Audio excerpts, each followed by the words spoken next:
Oke guys, pagi ini ada servisan ini guys ya. Servisan jam tangan tua, ini jam tangan cewek. Ini ada apanya ini? Nah, jam tangan tua ini cewek ya. Nampaknya ini dengan material bagus.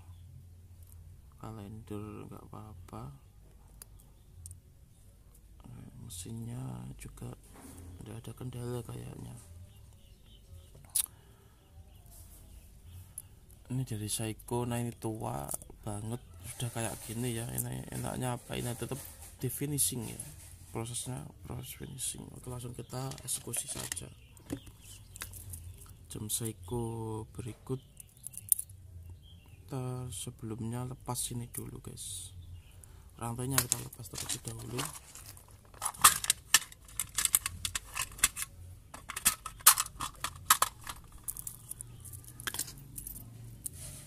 Dengan cara seperti ini ya.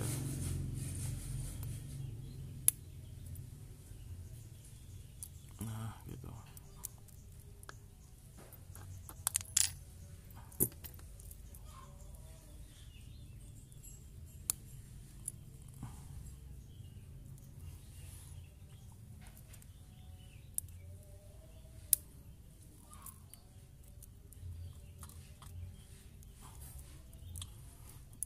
Nah udah, yang kalau sudah pennya sudah lepas seperti ini, kita tinggal mencabut.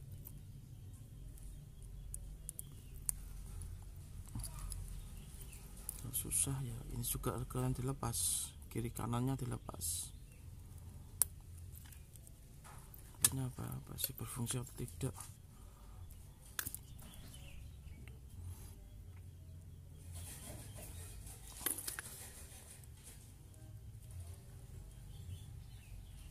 Sebentar guys, sebentar ya.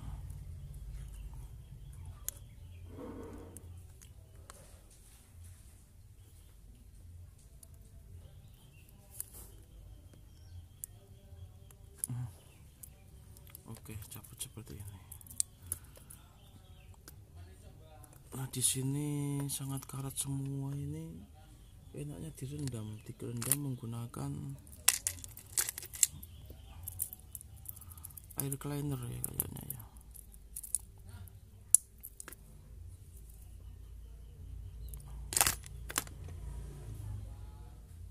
Ini harus minta direndam ini kayaknya ini. Udah kayak gini, kalau tak finishing bisa ndak ini. Oke, kita rendam dulu menggunakan air cleaner. Aduh, air saya ini habis guys. Tapi di sini ada sedikit air cleaner. Ada sedikit air cleaner seperti ini ya. Jadi kita maksimalkan saja yang sedikit ini. Kita masukkan air cleaner. Karena apa ya, rantai ini apa itu harus proses finishing. Kita cucinya menggunakan air cleaner seperti ini ya. Nah, seperti ini. Masukkan semua. Yang ini enggak usah. Tutup. Ditaruh di sini ya. Sudah, sekarang tinggal ini bukanya menggunakan apa, kita cek dulu. Karena di ininya dia menggunakan ini bukanya drat. Bentar, alatnya kita gunakan alat pembuka drat seperti ini. Kencangkan dulu, atur posisi ya, seperti ini.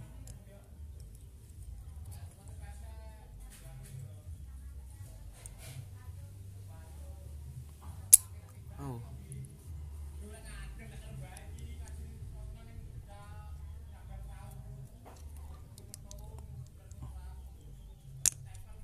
susah banget ini.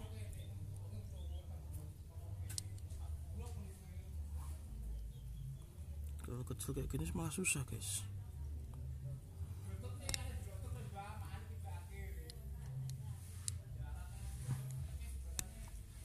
Susah ini guys. pegangannya gimana ini guys, susah dibuka ini. Pegangannya yang susah ini guys. Oke, kita buka dulu menggunakan minyak. Backcase-nya itu susah dibuka. Gitu.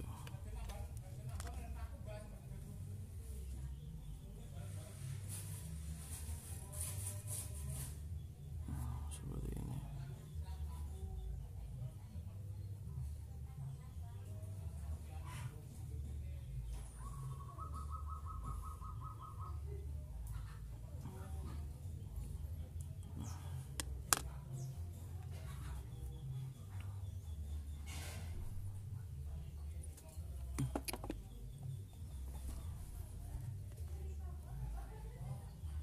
Oh, kita yang salah guys. Ini meskipun kelihatan apa bisa dibuka karena di sini ada kowakannya. Ini mata saya yang rabun mungkin. Di sini ya kita lihat di sini ini rapat semua, di sini ada kowakannya sedikit. Ternyata bukanya harus dari sini. Pantas dibuka menggunakan ini tidak bisa. Gitu. Nah, kadang tuang servis ya seperti ini guys, ada kelalaian gitu. Padahal udah mau nyervis ribuan jam tangan gitu, namun kelalaiannya tetap ya bisa lalai gitu. Seperti halnya konten-konten sudah saya terangkan di konten saya, meskipun berilmu kadang juga lalai gitu.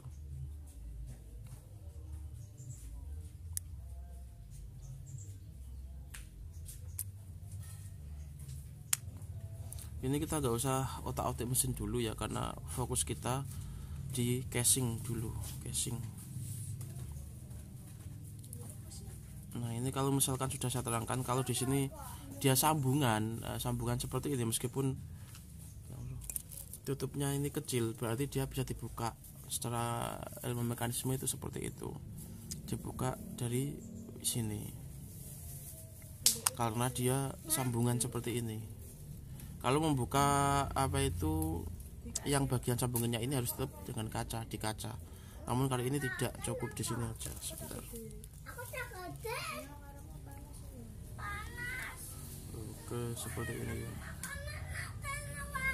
Ini ada yang ngasih bakso murah itu sebagai apa ya, cuci mulut, nah gitu. Masih hangat-hangat di suasana mendung seperti ini. Oke, saya nikmati dulu guys ya. Oke, selesai. Kita langsung servis. Nah, ini sini. Aduh. Kita ganti dulu menggunakan finishing yang kasar dulu ya guys ya. Ini alat saya yang ini juga mau habis, ini harus ganti. Ini sapunya ini dia mau habis.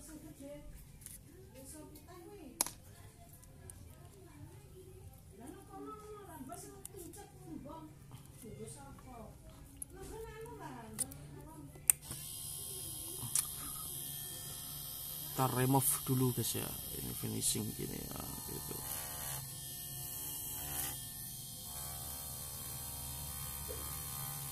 Kalau udah benar-benar tua kayak gini itu enak meremove-nya, tapi kalau masih muda itu remove-nya agak susah, agak lama.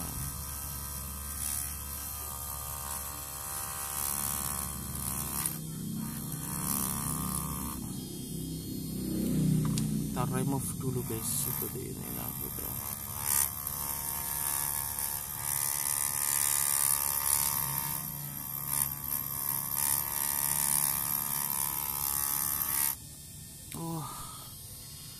Ini tuh kalau misalkan tak remove semua ini langsung putih kayaknya ini.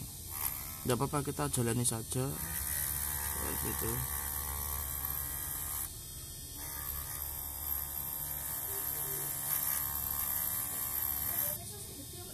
Ora, aku gunake bisa cilik terus atau gede. Sing putih kuwi tak gunake terus.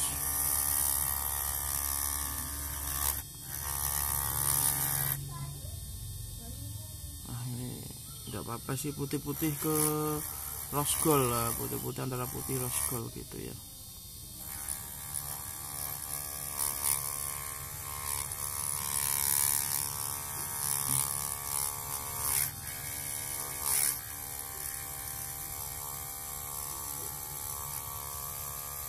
Ini kalau misalkan tak ambil langsung nanti hilang, ini rose goldnya hilang. Kalau langsung aku menggunakan ambril, meskipun ambril yang paling kecil itu juga akan menghilangkan cat, menghilangkan warna rose goldnya, karena langsung menghantam bodi kalau yang itu.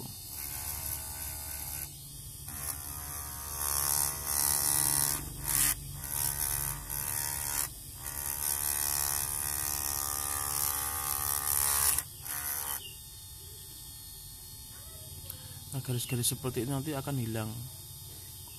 Nah, ini sudah proses bagus ini.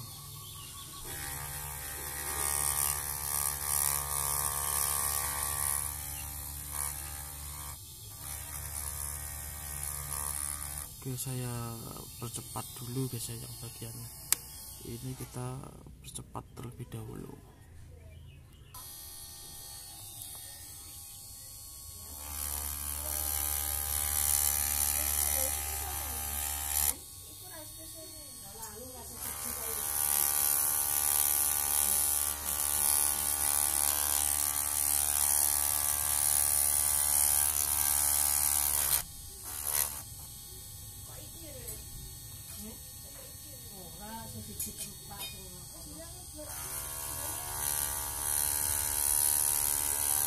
Gunake pesu sing putih wae lho ono karate.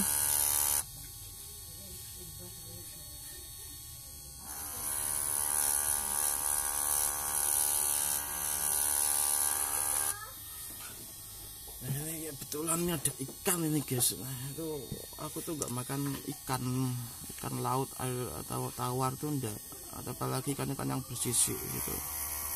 Sebenarnya itu aku suka sih ikan, namun aku nggak makan ikan, tergantung yang masak juga gitu, tergantung ikannya juga. Namun kalau aku makan kepiting itu alergi,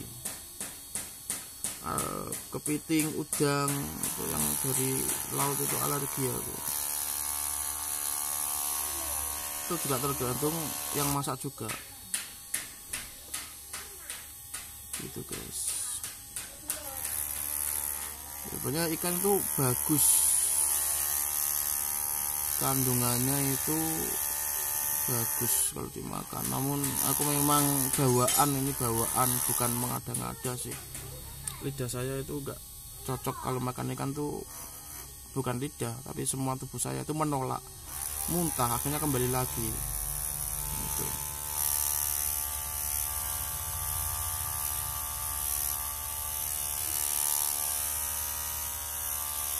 Lalu ada kasus juga di desa saya ini, atau teman saya dulu juga ada yang nggak makan nasi malah gitu.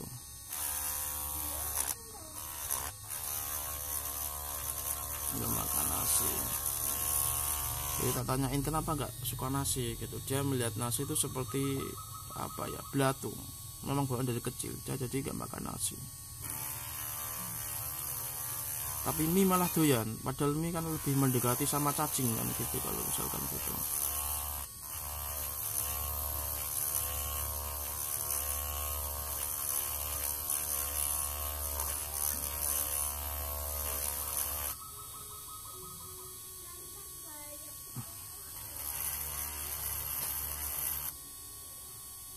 Itu kemungkinan kalau di psikologi itu tuh masuknya itu pada trauma, mungkin trauma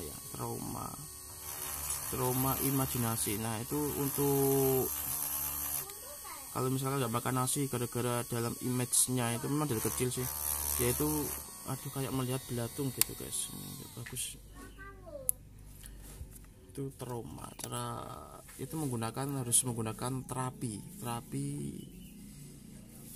gitu, terapi untuk mengalahkan itu. Kalau saya tidak makan ikan itu karena memang kalau makan makanan yang amis itu muntah, saya muntah. Kadang ayam juga itu kalau misalkan saya akan suka ya, termasuk maulah makan ayam tuh doyan aja. Namun kalau misalkan yang masak dulu itu masih ada bau amis, ayam kok bau amis ya gitu, sudah tak masak. Aku dulu waktu masih ngontrak sendiri ya, masih bujang tuh, beli ayam itu udah tak masak di air yang mendidih, tak cuci bersih dan lain-lain, itu masih amis. Atau memang ayam ini dicampur dengan ikan atau apa gitu. Akhirnya aku nggak makan ikan, itu tak buang gitu. Waktu di Perumnas dulu aku tak di Perumnas itu dulu seperti itu, tak buang ikannya, ayamnya tak buang, ayam kok banyak amis gitu. Itu yang jual ayam jangan dicampur sama ikan ya. Ini udah rasanya amis, bukan baunya, rasanya gitu. Itu yang tahu ya orang-orang yang nggak makan ikan gitu.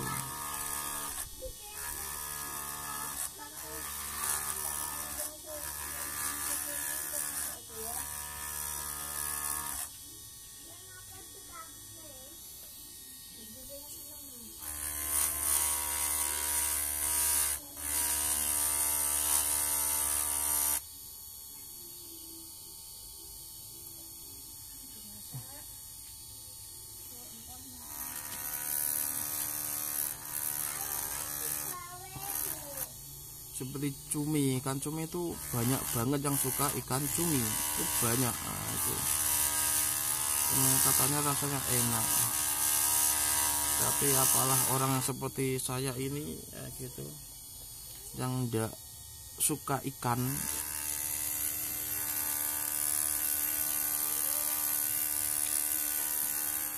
itu ya tidak tergila-gila juga gitu.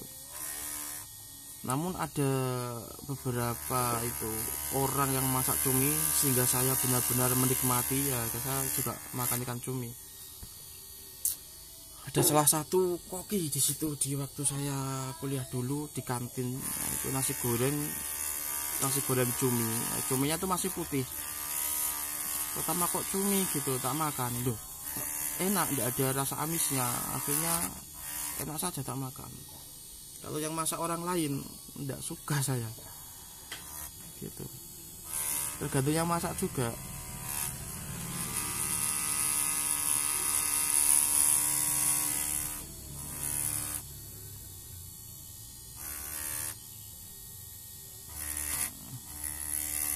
Ini saya pernah googling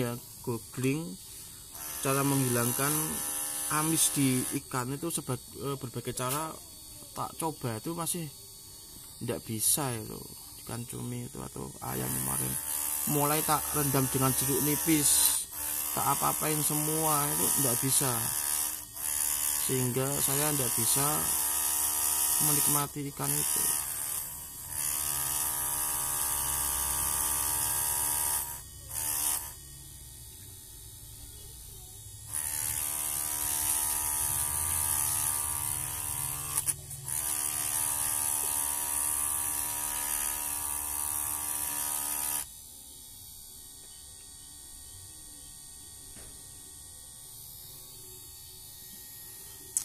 Makan makanan yang saya konsumsi rata-rata sederhana saya. Namun kalau dikasih yang mewah ya juga mau, seperti kerbau atau apa ya mau. Jadi lebih banyak sederhananya daripada mewahnya. Nah, konsepnya itu sama dengan seperti biksu gitu. Secara tidak langsung kan sama. Makanya kacang-kacangan gitu,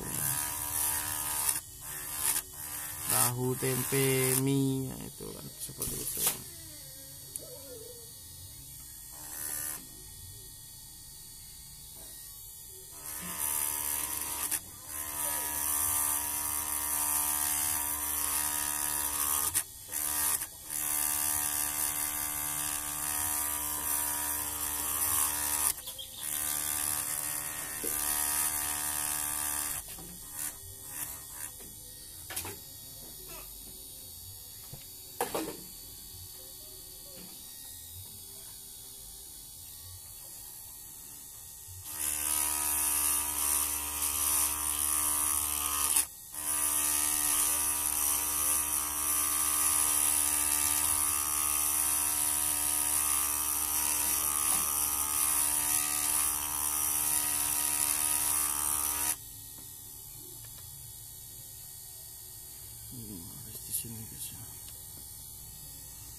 gini, mengerjakan sesuatu yang cantik ini tuh tidak enak ya guys. Kalau misalkan tidak sambil ngobrol itu tidak enak. Ngomong soal biksu ya, gitu. Biksu ini kehidupannya itu sangat menjaga apa ya, menjaga moralitas terutama itu. Sebagai seorang biksu itu membuat kejahatan di dalam mimpi saja itu bagi dia itu sudah dosa, meskipun itu mimpi, alam mimpi membuat kejahatan itu dosa.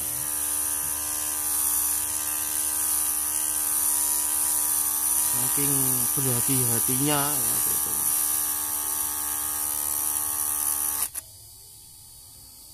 Itu seperti itu biksu.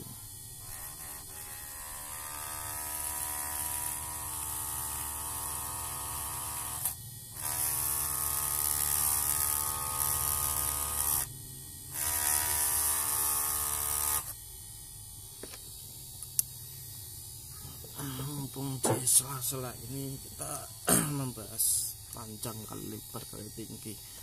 Kalau kita sudah membahas logika itu adalah apa itu, di dalam logika itu ada ilmu apa, psikologi, sosiologi, fisiologi gitu. Terus apa lagi, pokoknya yang logi itu yang terkait dengan logika gitu. Psikologi itu bisa hipnoterapi, maksudnya ngeseling gitu.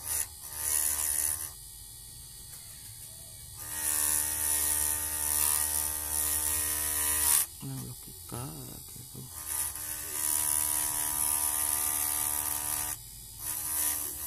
Dulu itu ada apa ya,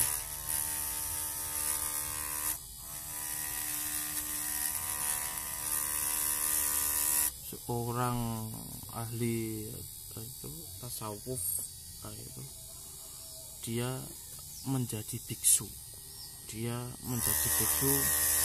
setelah katam di ilmu ketasawufan seperti Ihya Ulumuddin gitu, dan kitab-kitab tasawuf lain.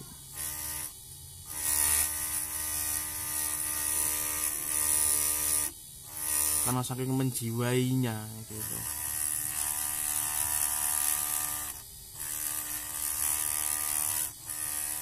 Itu menjadi biksu dia.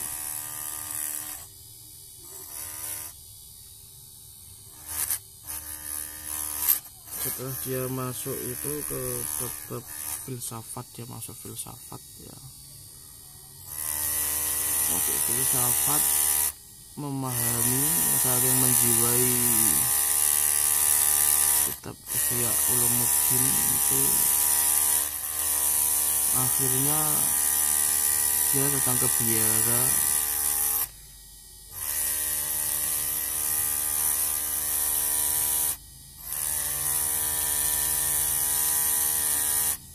dan mengabdikan di sana itu kepada Buddha, mengabdikan di sana kepada Sang Buddha, mengabdikan diri kepada Sang Buddha gitu.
hingga suatu ketika gitu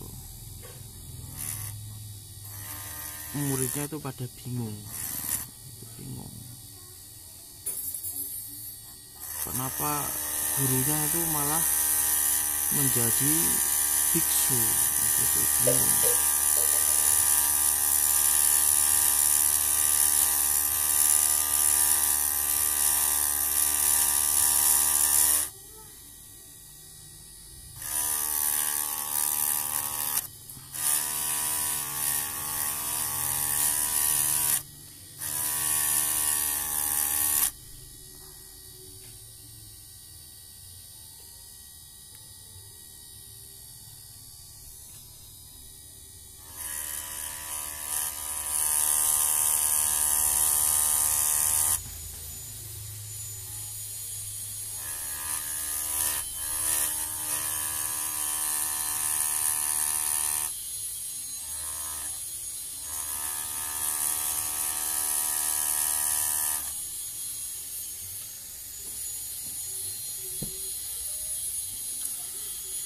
Hingga biksu ini itu sampai akhir hayat, dia itu meninggal di pangkuan patung Buddha, gitu, saking dia menjiwainya gitu. Meninggal di patung Sang Buddha.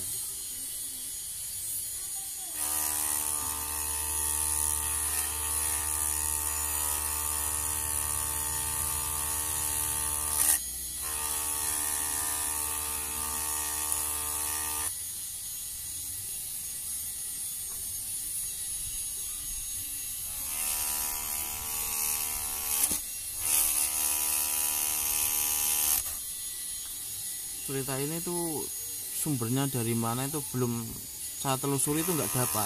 Namun cerita ini tuh dari seseorang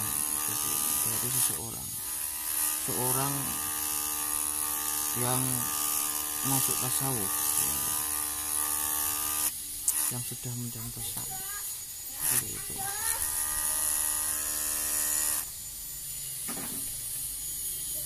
Akhirnya dia setelah meninggal ini ya gitu,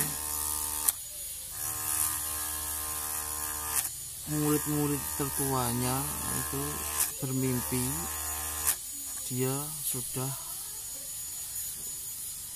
mencapai puncak pencerahan spiritual tertinggi gitu. Kalau misalkan dalam syariat kayak kita, ya saya ini ya gitu, kayak saya ini gitu kan, matinya mengharapkan surga, menghindari neraka gitu. Karena belum tahu kalau orang-orang sudah mencapai puncak pencerahan seperti mereka itu matinya terbebas dari putaran reinkarnasi. Ya, kita nanti akan jelaskan reinkarnasi di dalam kehidupan ya, karena setelah kita mempelajari ilmu mekanisme dan logika itu ada yang namanya apa di matematika ya, maksudnya itu ada rumus persamaan gitu.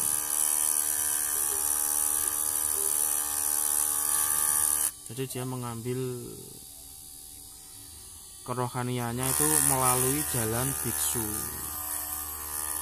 Makanya ada yang mengatakan Buddha itu adalah filsafat gitu, dan banyak ditiru oleh kaum spiritualis.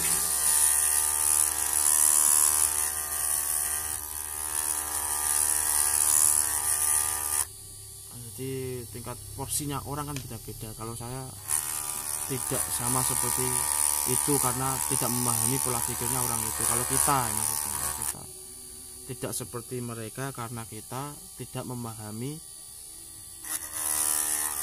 pengetahuan mereka gitu, maksud dan tujuan mereka, keyakinan mereka. Jadi kita tidak perlu mencemooh karena kita nggak tahu ketidaktahuan kita gitu. Tidak perlu mencemooh, menghormati dan saling toleransi itu lebih bagus.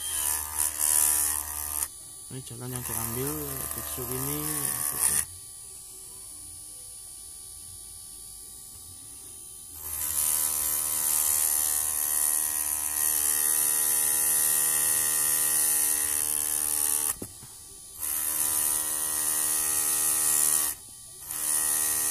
Kalau dalam Buddha itu ya gimana, percaya dengan Tuhan pencipta alam, namun di dalam Buddha itu lebih ke moralitas.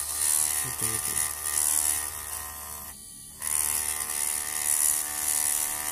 welas asih ya gitu.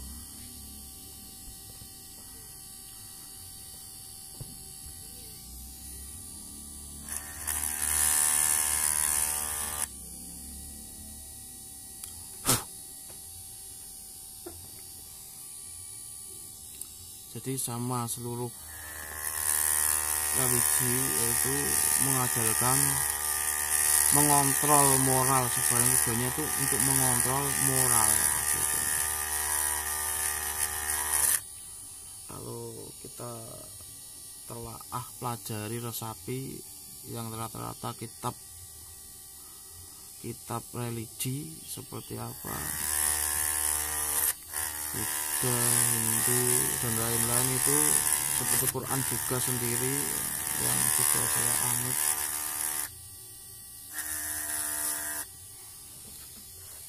di dalamnya itu hukum itu cuma berapa persen, namun yang paling banyak adalah cerita. Kandungannya isinya 80% adalah cerita gitu. Cerita gitu. Kandungannya itu seperti itu kalau kita pelajari. Kalau tidak percaya silakan presentasikan sendiri, presentkan sendiri.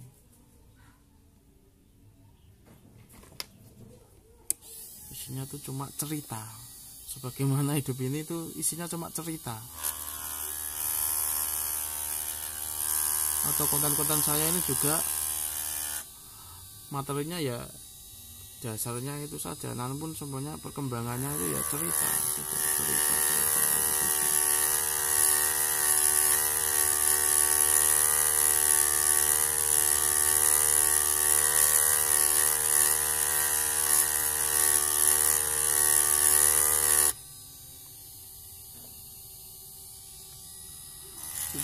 Cerita saja.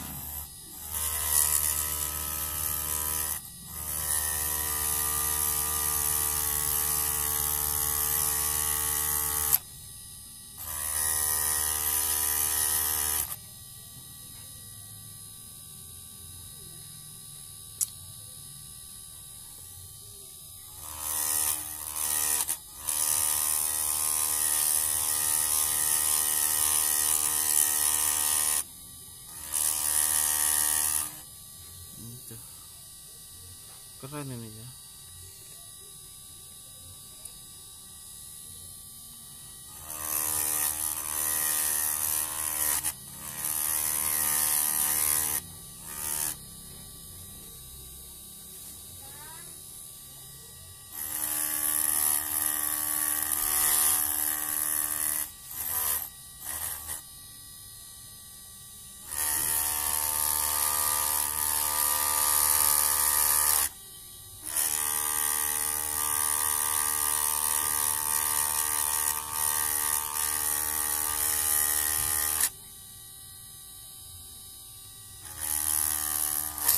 Jadi kemarin aku pernah bilang kan, kalau misalkan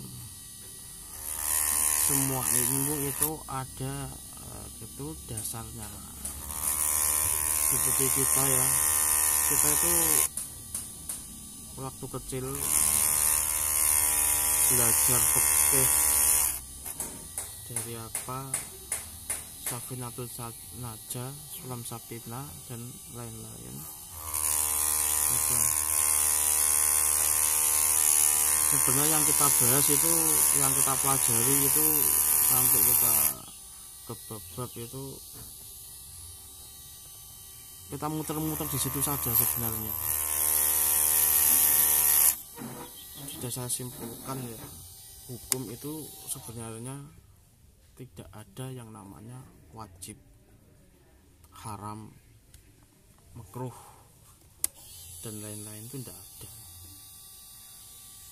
Dasarnya adalah mubah. Nah, gitu. Mubah ini dilakukan boleh, tidak dilakukan tidak apa-apa.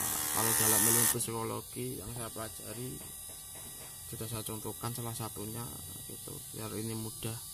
Masih banyak contohnya sebenarnya. Dalam bab pengembangan diri, yaitu istilahnya itu hakikatnya pengembangan diri itu tidak ada.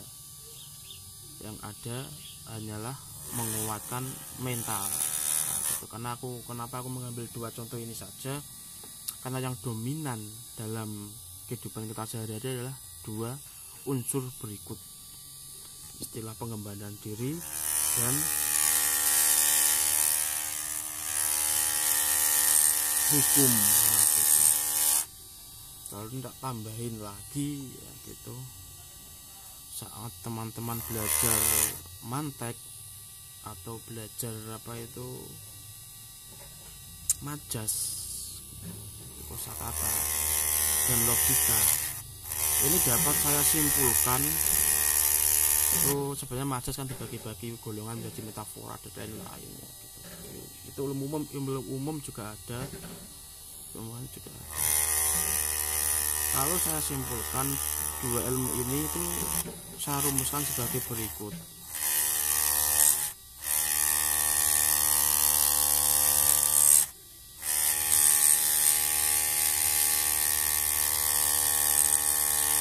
Mike Tyson adalah orang yang paling kuat,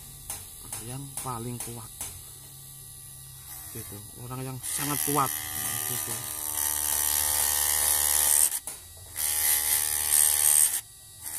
Dia sangat kuat, pokoknya kuat banget, ngapain aja kuat.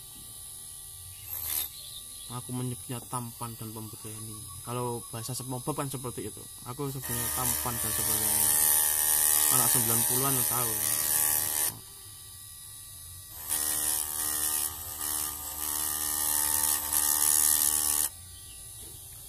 Manusia itu butuh makan dan minum, nah, gitu.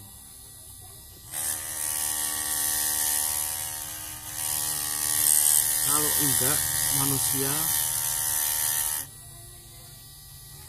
tidak memiliki tenaga. Dua kata ini kita sambungkan dengan majas dan logika. Mike Tyson adalah seorang manusia yang kuat dan tangguh, gitu. Sedangkan manusia itu butuh makan dan minum, gitu. Berarti Mike Tyson butuh makan dan minum untuk menjaga kekuatannya. Nah, jadi logikanya itu seperti itu. Mempelajari itu saja itu sama dengan sudah mempelajari majas sama mantek. Seperti itu aja, simple, nggak usah dinego-nego. Nah, seperti hukum, kalau misalkan di BI dulu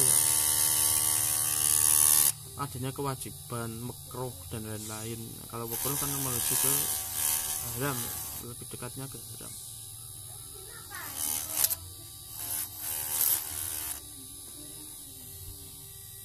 Itu karena ada dasarnya. Nah, itu saja. Jadi tak ceritakan. Dulu waktu aku mondok di sana Jawa Timur, ya, di Jombang sana, aku tuh ambil jurusan psikologi, ambil ilmu materi psikologi. Kebetulan di sana ada ilmu metafisika, itu yang tidak saya ambil. Lalu ada jurusan kependekaran, itu juga ada jurusan fikih, maksud saya itu syariat dan tasawuf.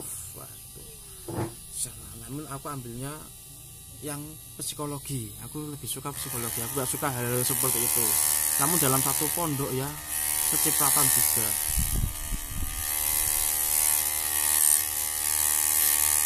Jadi kalau misalkan di sana tuh ada yang namanya Basaul Masail, sama kiainya ini diundang semua, disuruh ada gitu. Dari fikih ada usul fikih, ada dan lain-lain gitu, tafsir fikih gitu. Itu baru dasarnya. Lalu di sana membahas ada kasus ini. Siapa bilang kalau ini aku mau menyimpulkan semua ilmu ada unsur kesamaan. Aku psikologi gitu, yang notabene hanya seorang pelajar umum itu dipanggil untuk basaul masak. Ya. Ada kasus hukum berwudu di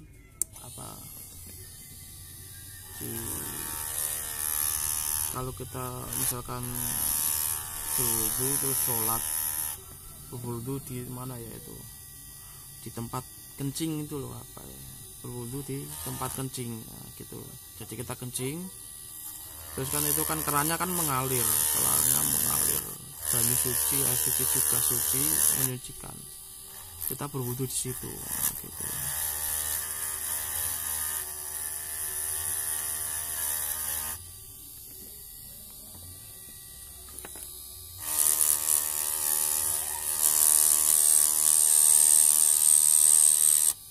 Si ahli fikih mengatakan itu haram. Kalau si ahli fikih itu mengatakan haram karena dasarnya makruh. Lalu kalau disimpulkan lagi, disamakan meletakkan sesuatu yang tidak pada tempatnya.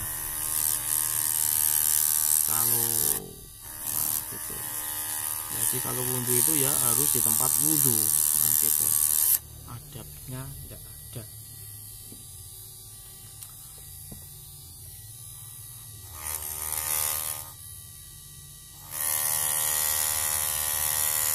Itu haram. Lalu si ahli tasawuf gitu, tasawuf mengatakan boleh ya gitu. Dasarnya syaratnya airnya suci, menyucikan, mengalir ya gitu. Dan lebih atau dari pusat yang besar lebih dari 2 kula gitu.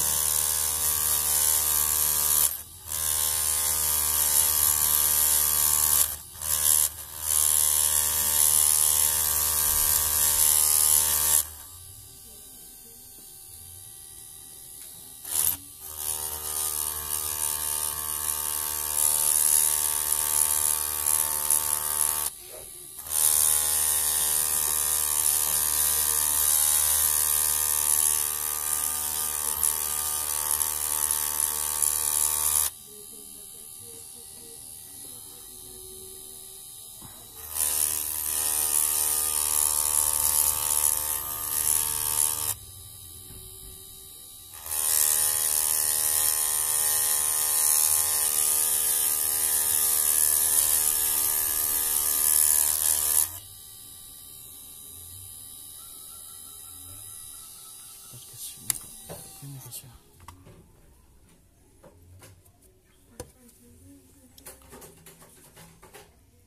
Tinggal yang bagian bawah ini ya, kita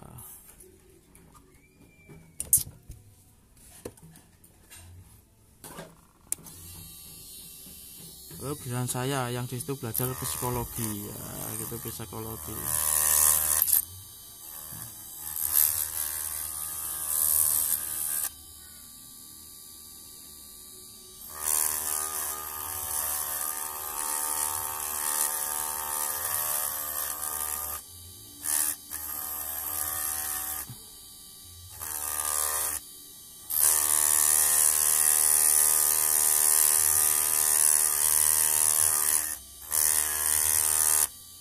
Kita di situ sama itu.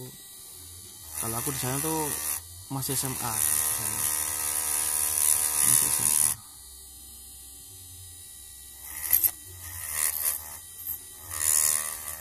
Tuh baru lulus SMA juga masih di sana. Sebentar. Jadi kita di sana tuh kayak satu keluarga. Gitu, satu keluarga. Ucapannya itu satu keluarga. Enak gitu. Lalu tak bilang, itu yang melakukan tuh orang gila apa orang waras, saya bilang gitu. Balik tak tanya seperti itu, karena dalam ilmu psikologi kan pola pikir seseorang itu mempengaruhi, nah, gitu. Orang itu berdasarkan mindsetnya, kejiwaan, karena dalam psikologi kan mengarah ke kejiwaan, jiwa, mempelajari kejiwaan. Tanya itu objeknya itu gitu, orang setengah gila apa orang pas, aku bilang gitu.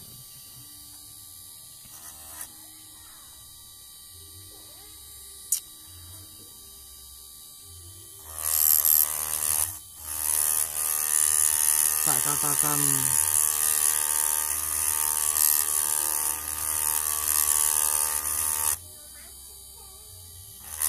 boleh ya boleh saja, makruh ya iya, aku bilang gitu. Bukune buka Kang, bukune buka, kitabnya buka itu. Kalau misalnya itu kan orang-orang yang fanatik harus menggunakan kitab gitu.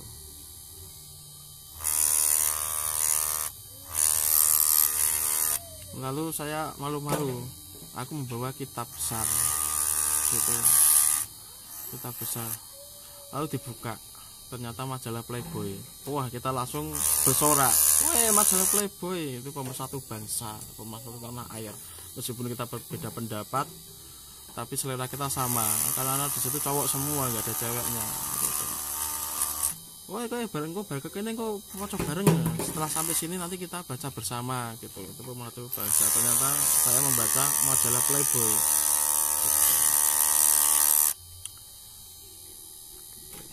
Lalu saya bukan ini bukan saya punya saya, bilang gitu. Ini yang punya saya ini adalah psikologi ini, gitu. Kalau di bab tasawuf situ buka kitab Arkanul Iman, di situ ada nggak hal yang serupa seperti ini, yang menerangkan hukum seperti ini? Ya nggak bakal ada gitu. Yang fikih itu buka kitabnya, gitu. Ada nggak hal yang serupa menerangkan seperti ini? Ya nggak ada, sama nggak ada. Jadi diambil dasarnya, kesimpulannya gitu. Lalu tak ambil kesimpulan, hukum itu sebenarnya ya mubah itu. Kalau misalkan teman-teman menghadap pacarnya bersama sana, kalau memakai baju yang compang-camping, boleh ndak? Boleh, tapi kurang bagus. Nah, itu sama dengan yang tasawuf itu boleh gitu. Syaratnya sudah saling cinta, sudah mencintai, saling cinta, dasarnya itu ya sama, terus janjian jalan bareng itu boleh saja, namun layak enggak, kurang layak. Kalau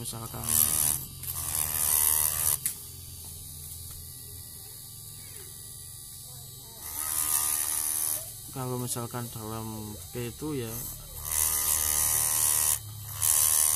tergantung di sana itu ada tempat air yang lebih bagus enggak gitu. Kalau niatnya gambarnya niatnya itu masuk betul lawa itu wudu aruf gitu, niat itu saja ya, bagusan yang iman itu tadi. Kalau gimana sih ya, aku bilang gitu, karena kitab nggak ada. Jadi kalau misalkan kitab Anda itu tidak sama dengan kitab teman saya, berarti kitab Anda itu yang salah gitu. Jadi sampai nangis ya, nggak bakal dapat penjabaran seperti itu. Adanya ya disamakan seperti ini, seperti itu. Sampai nangis sih gitu. Jadi intinya itu ya gimana ya, boleh tapi kurang bagus ya, gitu. Boleh tapi kurang bagus. Mau pakai debu aja bisa gitu. Boleh kok. Tapi kalau misalkan intinya gimana, pokoknya seru, itu seru, ceritanya seru. Dulu nggak seperti itu, ceritanya seru itu. ya tadi dasarnya hukum ya itu mubah, itu dilakukan boleh, ya dilakukan juga boleh, seperti itu saja.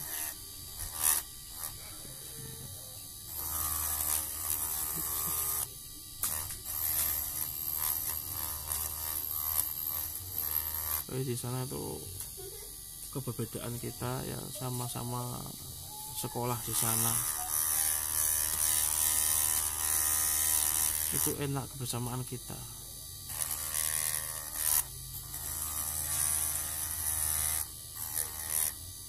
Temannya dari banyak luar Pulau Jawa itu banyak,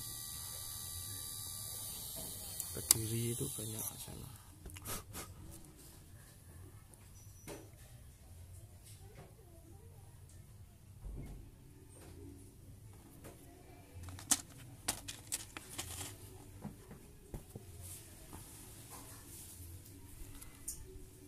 Baik dalam apa itu urusan moral ini ya, semua berkembang menyesuaikan zaman gitu.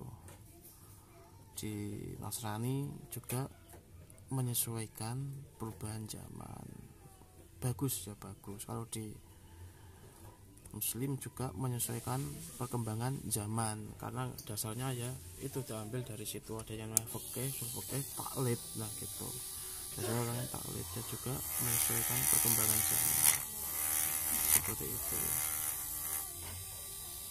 Jadi semuanya intinya itu sama, ada unsur kesamaan.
Ini sudah hampir sampai nih guys ya, yang ini sudah hampir selesai.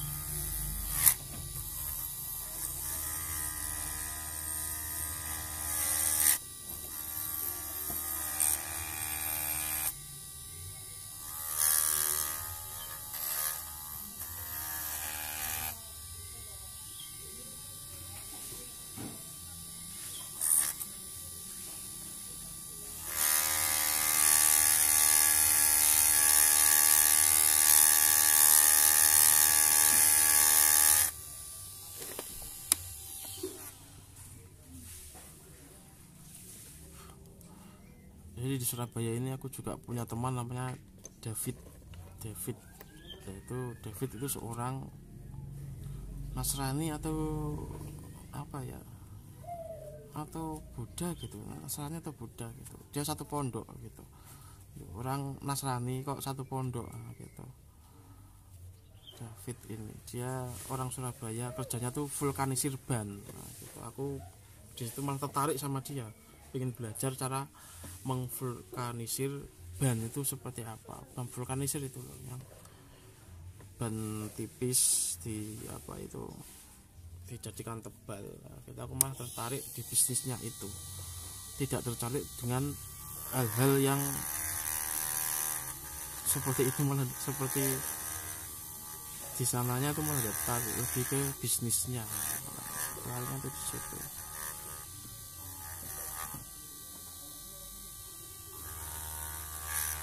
Hal yang neko-neko itu malah gak tertarik,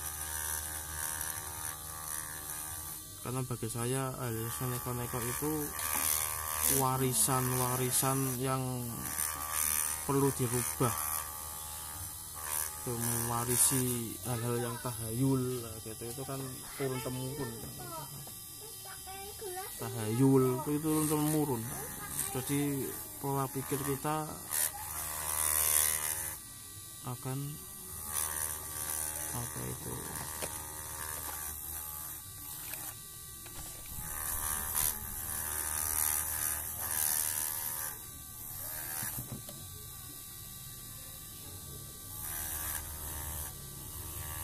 akan bulat di situ, bulat ya gitu. Kalau misalkan bagi dia tuh bagi kekeh bagi dia itu gimana, kalau nggak sepaham jam dia itu artinya pokoknya salah, bagi di mata dia itu salah semua gitu.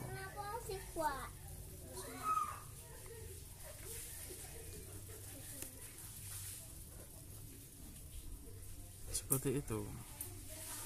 Jadi sehingga dia memfatwakan kalau misalkan bagi orang lain itu adalah azab, tapi kalau bagi diri atau kelompok sendiri adalah cobaan. Nah, seperti itu. Jadi seperti itu. Aku nggak suka itu, yang perlu kita reformasi atau kita revolusikan itu seperti itu, kita benahi. Jadi orang-orang termakan mitos-mitos, termakan sampai sekarang gitu, seperti kasus-kasus yang di sana gitu. Aku ingin di situ kita berpikir logis sehingga tidak ada lagi orang-orang yang termakan mitos-mitos seperti ini.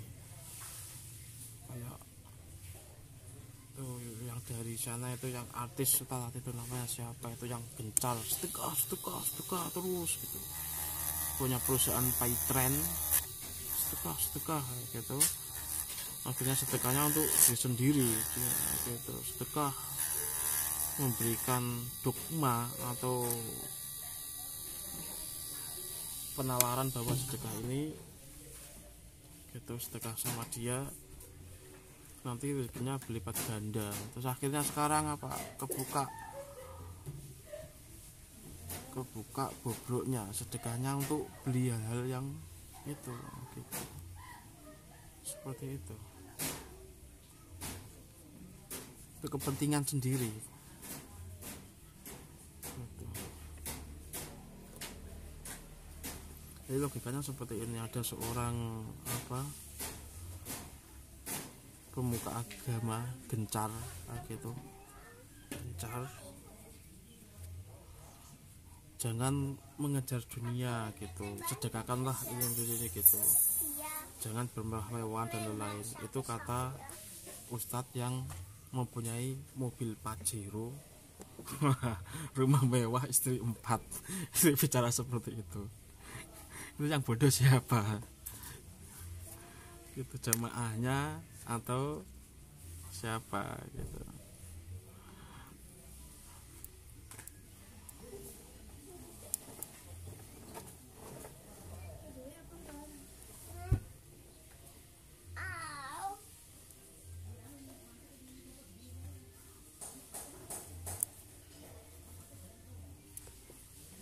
Nah, kita di sini harus berpikir logis sehingga nanti kita pun memiliki keseragaman, keselarasan yang bagus.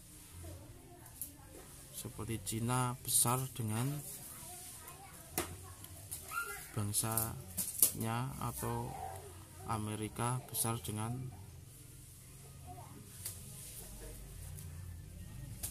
logikanya gitu. Ini udah selesai, bagus guys ya.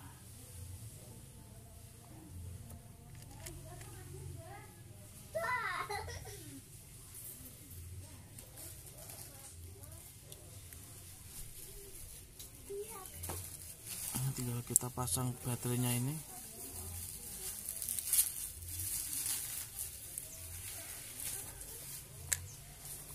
Oke.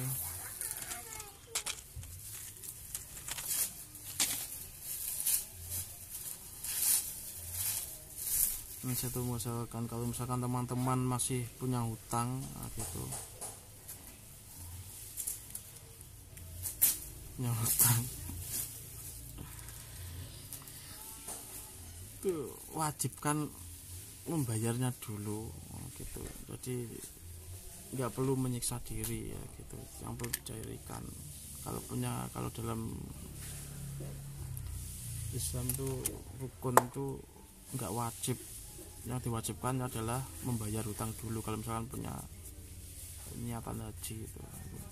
Kadang seperti itu karena terlalu kemakan namanya dogma. Nah, ini bisa ya seperti itu.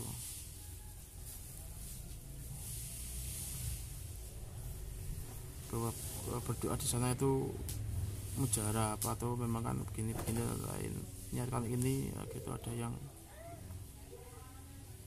bilang pokoknya dogma yang nggak logis, pokoknya itu nggak logis itu. Makanya aku bilang sebelum berkeyakinan maka berlogikalah terlebih dahulu gitu. Aku selalu bilang begitu.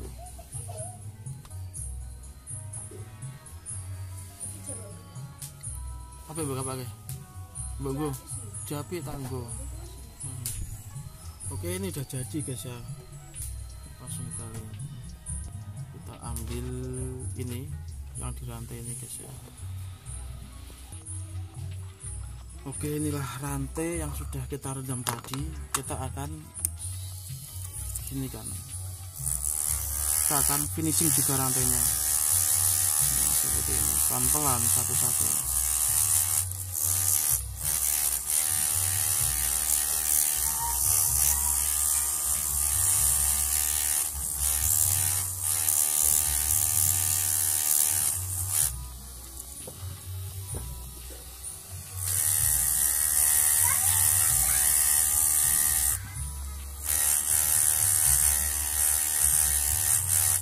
Jadi ini mengelupas warna gitu, mengelupas warna kayak gini ya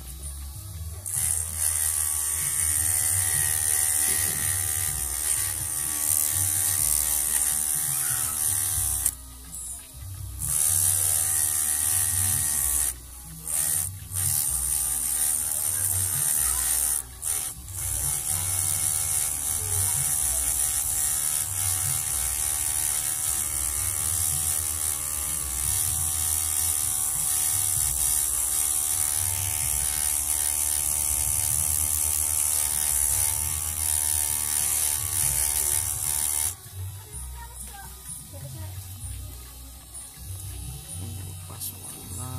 Ini tadi nggak ada brand Seiko-nya, sekarang kelihatan ya brand Seiko di rantainya. Nah, gitu.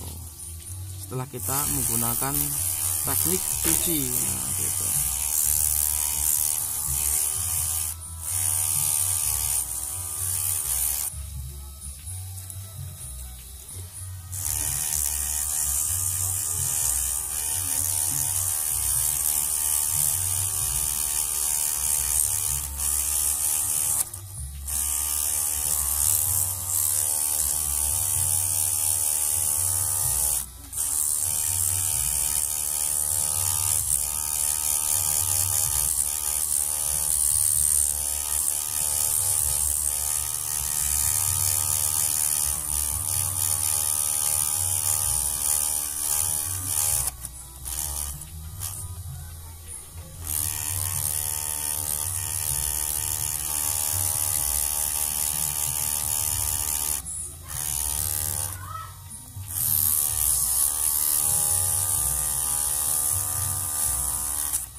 Nah ini kita sini udah semua selesai guys ya gitu. Sambil ngobrol sejenak gitu, membahas problem-problem berita di kehidupan kita gitu. Isi-isi kehidupan ini, karena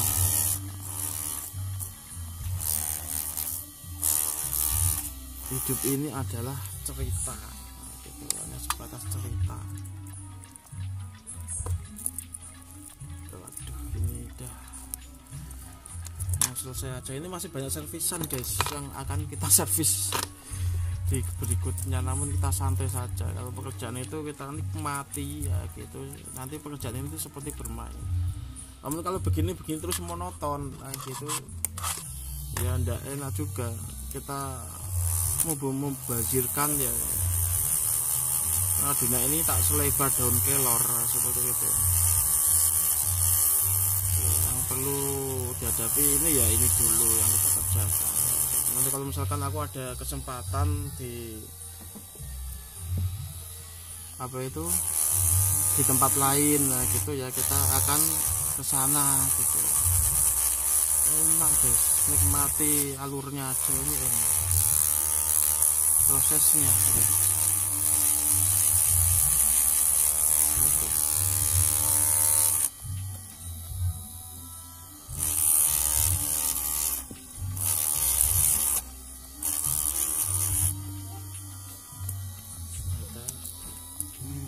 Prosesnya ini ya,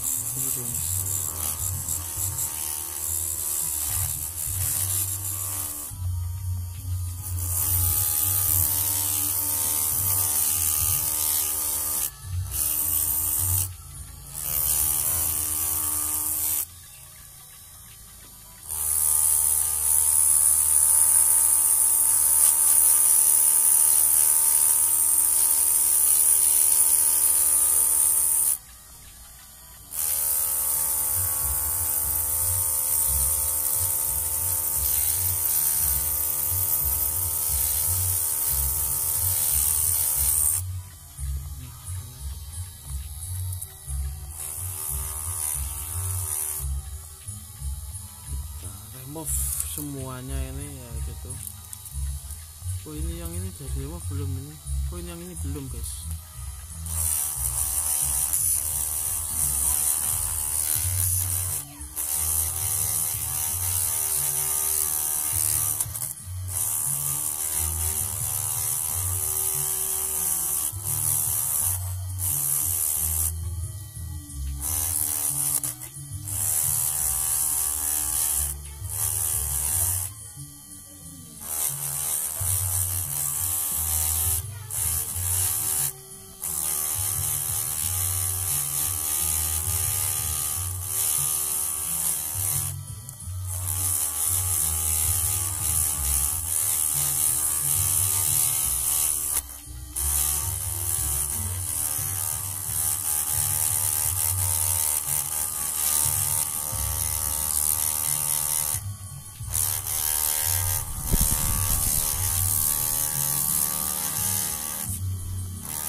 Kita nggak bisa meremove-nya secara maksimal untuk badan ini, ya nggak perlu diremove gitu. Kita akan menjadi gimana ya, seni lah gitu.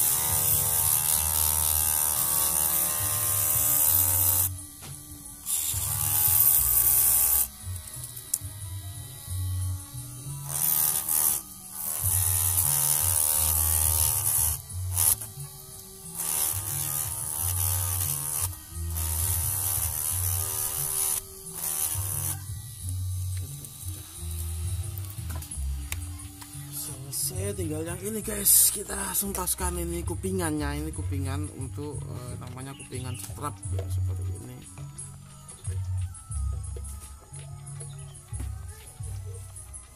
Nah gitu.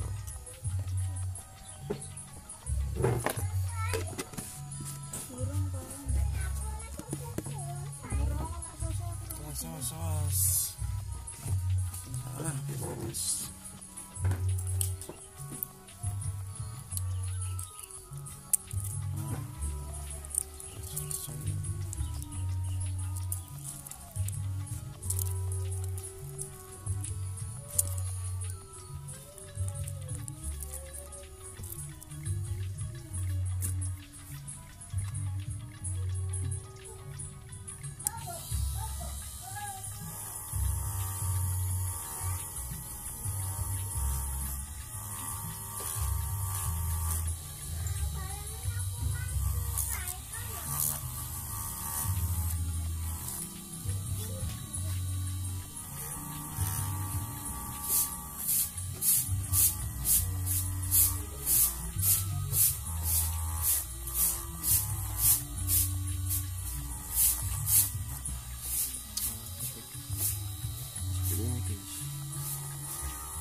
Kita untuk memasang strap bagian ini,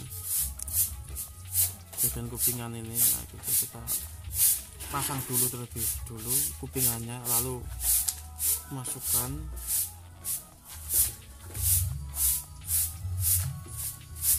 ini sebentar sampai habis dulu.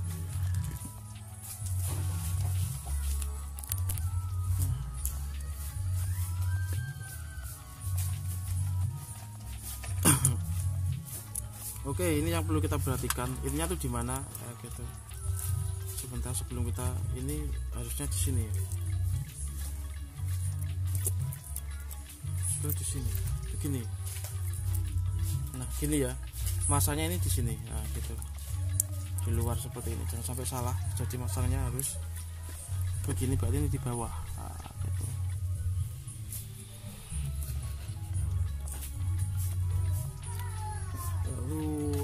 Pasang ini dengan memasangnya pen ini, kita masukkan terlebih dahulu ini.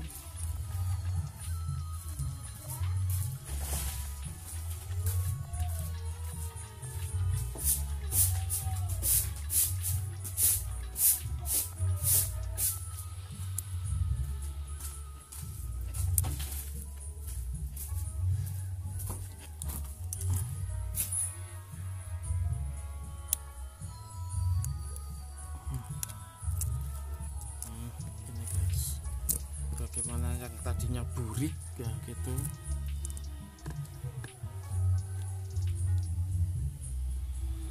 sekarang menjadi cantik. Nah, gitu seperti ini. Nah, mewah enggak ini, teman-teman bisa simpulkan sendiri ya gitu. Kita masukkan ini dulu guys, santai, enak sambil ngobrol gitu, nggak perlu keburu-buru.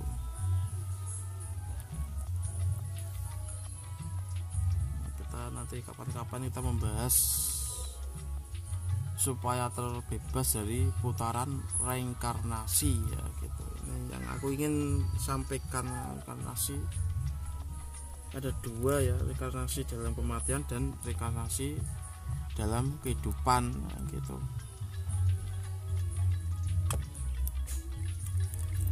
Kita membahas putaran reinkarnasi. Nah ini sudah keren, udah mantap dan cantik, mewah. Oke, nantikan teknik-teknik saya tentu di channel Jendela Wali.